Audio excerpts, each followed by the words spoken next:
This video is sponsored by Skillshare.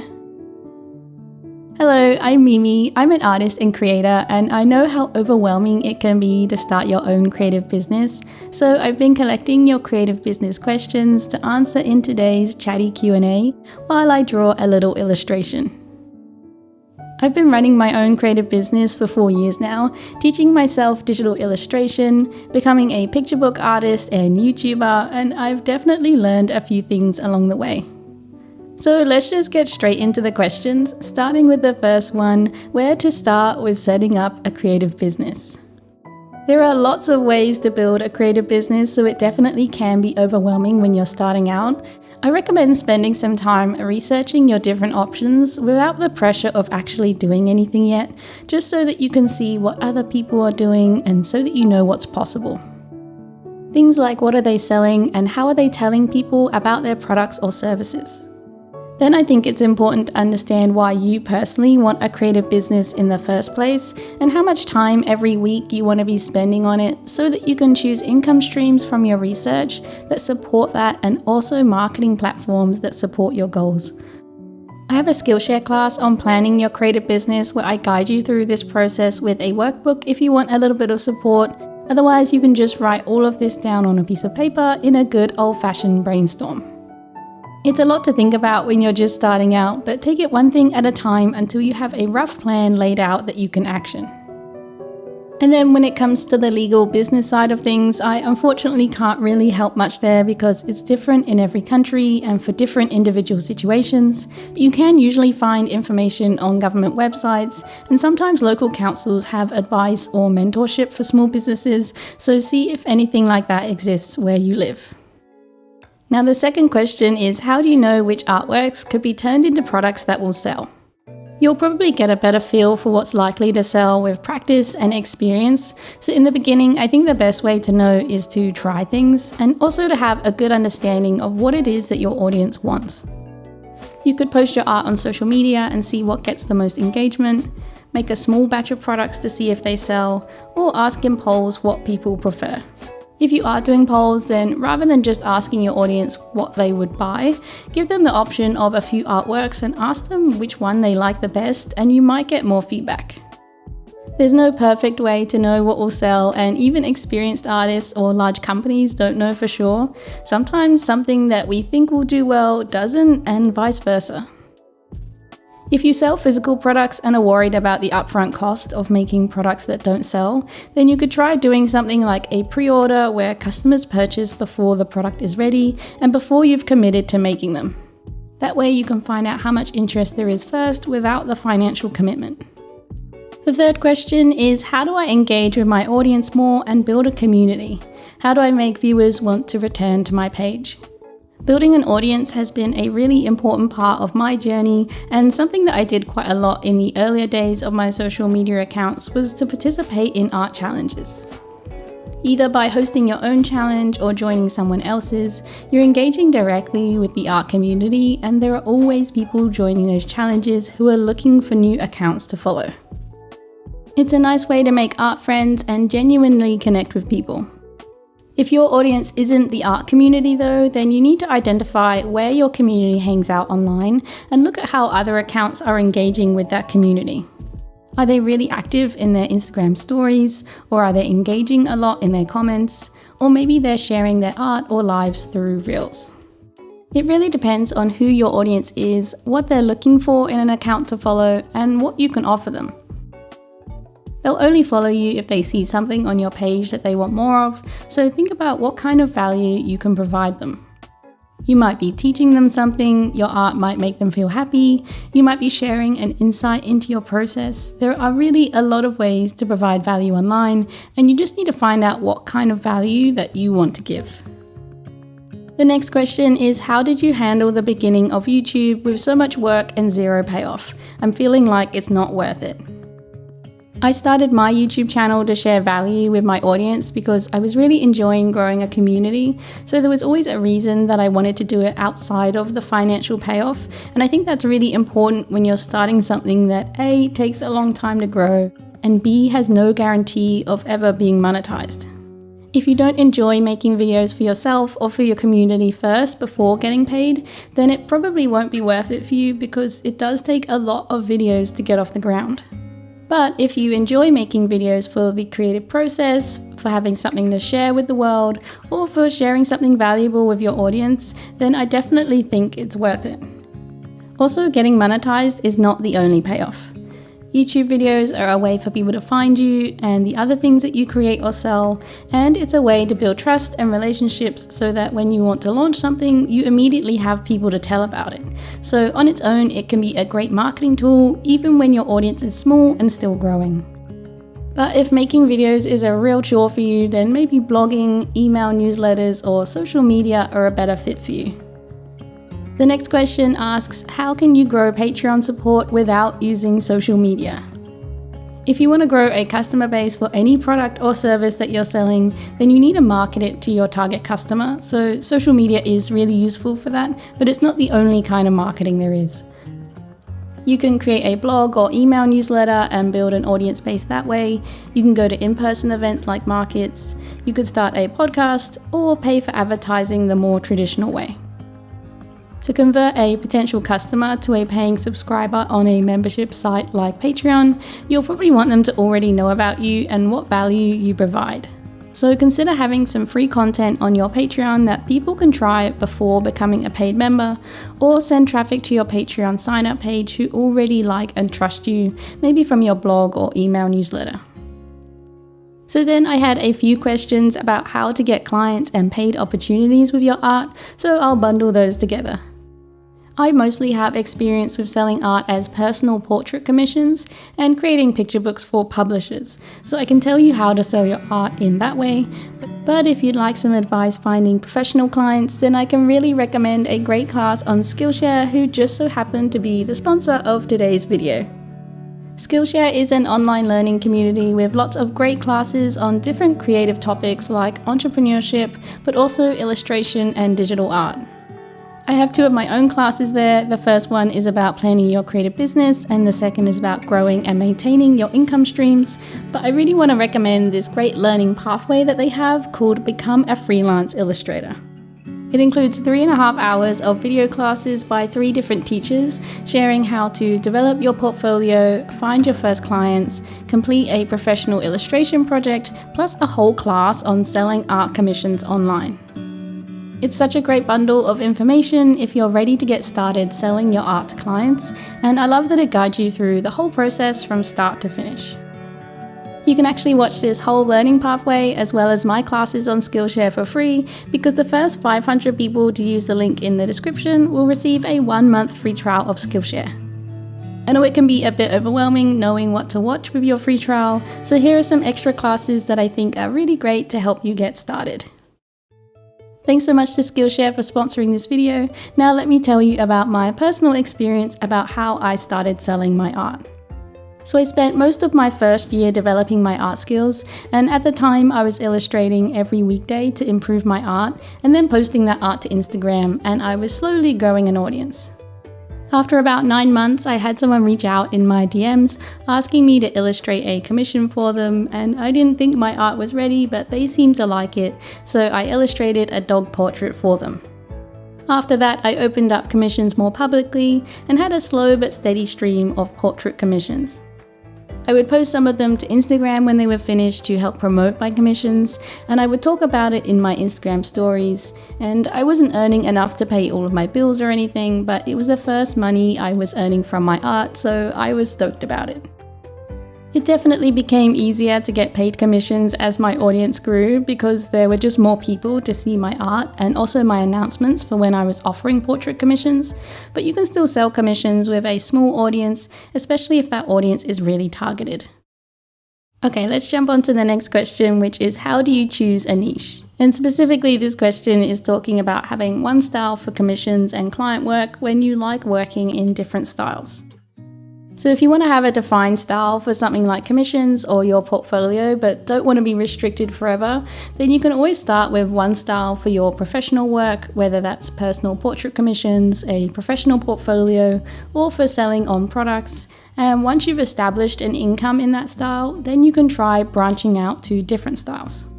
In the meantime, you can always keep practicing your other styles for fun in your free time. You don't have to abandon them completely, but selling something like commissions in different styles will probably be more difficult than selling them in a clearly defined style. And sometimes it's helpful to remember that you can do everything, just not all at once, because we only have so many hours in the day. So focus on building one thing at a time and you'll be able to give it the energy and attention that it needs to grow. Then once you've built that up, you can turn some of your focus onto the next thing. The next question is, do you have any advice when it comes to creating a website for your creative business? What sort of information to include if you are just starting out? This depends on what you want your website for, because they can be great for a few different things.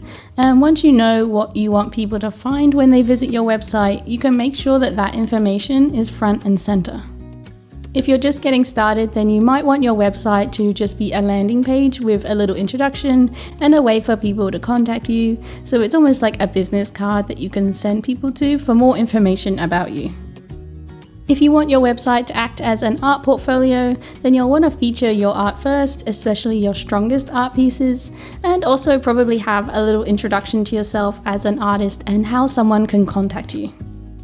Or if you want to share knowledge and value on your website, then you might want to create blog posts and have those as the main focus. Your website can be lots of different things and it can change as your priorities shift. It can either be the place where people first find out about you, which is most likely if you have a blog, or it'll be somewhere that you send them to find out more about you or the other things that you do, so kind of like a hub that links to your other accounts or contact info. Now the next question says, I am always desperate for information on storage and labeling of artwork and digital media. Do you save it on a hard drive and on a digital storage service like iCloud or Google Drive? And then they ask lots more little questions. So I learned how to label files when I was a graphic designer, and it's helped me a lot being an artist and creating so many artworks and files. I save everything from the last year or two locally, except for maybe really big projects, and then I back everything up to hard drives and digital storage. My labeling system is that all of my art is labeled in reverse date order, and it's in reverse because by default my folders view in alphabetical order, which includes dates and numbers. I include the whole date, so I write the year, then the month as 2 numbers, and then the day as 2 numbers. So for an artwork I create on the 28th of June this year, it'll be labeled 2024-06-28. It's not very exciting, but it works so well. Everything is always in the order I've made it, so when I'm looking for an artwork that I'm pretty sure I made in August last year, I'll be able to find it really quickly. After I put the date, I just label it as what piece of artwork it is for the day. Usually it's just one, but occasionally I'll start a couple of artworks in one day, so the second will be labeled as 2 after the date. Then I bundle all of my files into months. These folders are also in reverse date order, but just with the year and month, so that they're always in the right order in my main folder. And within each month I have my artwork sitting there, and then some separate folders for other content that I've made for that month. Including the whole date in the artwork name makes it much easier to find or search for, and I copy everything into a master folder of all of my JPEG exports, just so that they're all in one convenient place. And because of the way I've named them, they're always in the order I created them, so I can scroll through the whole history and progress of my digital art journey, which is pretty cool. So this next question asks, have you ever had to deal with injury and/or burnout? I've definitely been burned out a couple of times, but I've been fortunate not to have any actual injuries. My right shoulder was starting to get sore at one point, so I saw a physiotherapist straight away, and they gave me exercise that made it much better. And I make a point of stretching a lot when I'm drawing or sitting at my computer all day, just to try and avoid having any injuries. There have been times though when I've been too focused on creating things and not taking enough time to rest, because it's really easy for me to sometimes just get carried away and want to do everything all at once, but sometimes that leads to burnout. It's never been severe enough for me that a break hasn't helped me feel better. I either try and take some time off completely from creating new things if I can, or I just wind back what I'm creating as much as I can to allow myself a lot more time away from the art and content.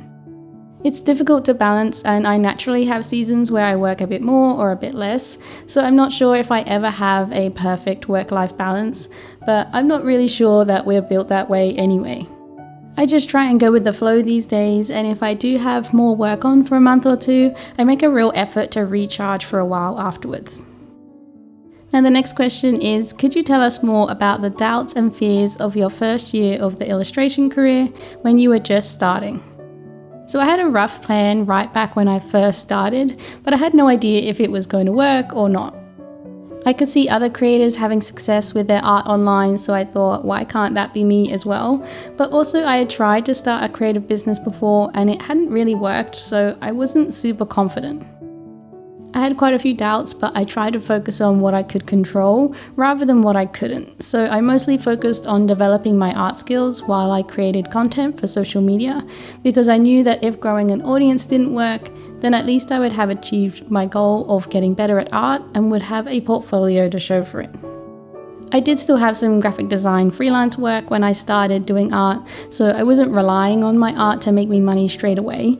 The first year I was focused on building an audience and art community while I developed my skills, so it helped a lot to not be stressed about monetizing from day one. There was definitely a period though where I was giving a lot of time to my art and content, and my audience was growing, which was great, but I wasn't making any money really, and worried that I wouldn't be able to make money and that maybe I was wasting my time putting so much energy into content. But I also knew that I was still setting up foundations, which was part of my plan.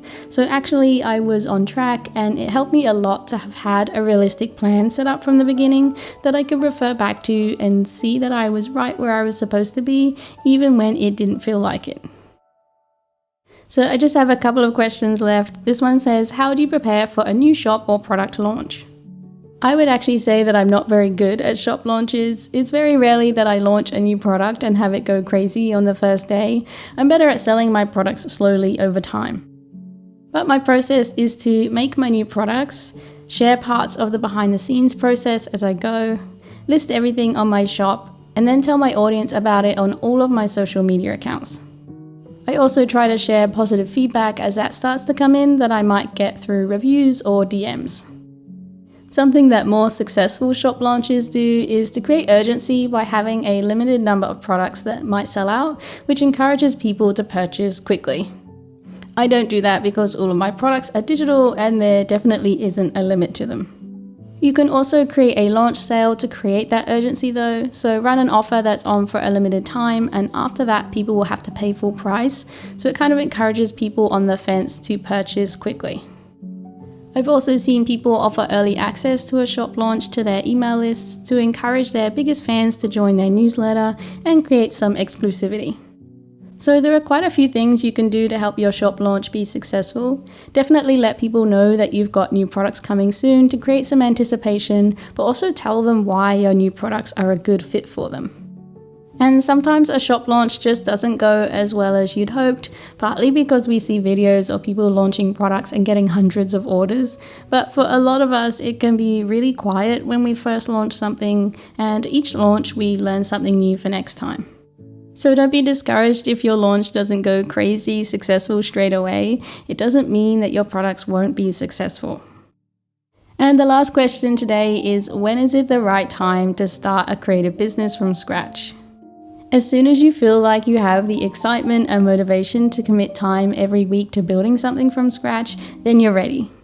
It doesn't have to be every day, but if you have a bit of time regularly to sit down and work on building something creative, then you're good to go.